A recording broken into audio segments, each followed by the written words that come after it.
សុខស្ដីបងបងសម្រាប់បងបងគាត់ចង់បានជាមួយនឹងគ្រឿងតែងដែលមានគុណភាពហើយស្អាតស្អាតហ្នឹងបងប្អូនគ្នានិយាយទៅខាងយើងមានទទួលធ្វើគ្រប់ម៉ូតូស៊េរីម៉ូតូបងប្អូនគ្នាឲ្យតែចង់លេងបែបម៉េចបងប្អូនអាចមកពិសានៅខាង KMS បានបងប្អូនគ្នាអានេះជាម៉ូតូដែលយើងវាថាយើងលេងហើយយើងទុកឲ្យភ្ញៀវគាត់មើលអញ្ចឹងណា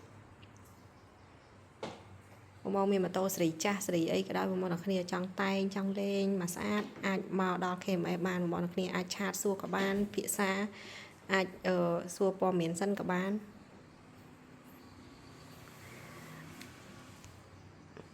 និយាយទៅនេះ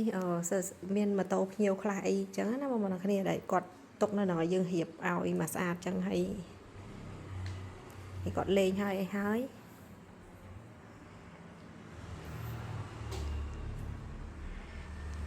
នេះទីតាំងយើងនៅខាងតួប្រូបងប្អូនគ្នាតួប្រូហើយសម្រាប់បងប្អូននៅខាងប៉ោយប៉ែតក៏មានដែរ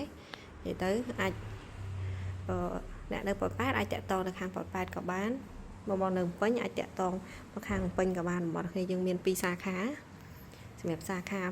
បស់យើង2ហ្នឹងបងប្អូនអ្នកនៅខាងណាអាចតាក់ទងខាងហ្នឹងបានបងប្អូនគ្នាហើយគាត់ចង់ដឹងតម្លៃចង់ដឹង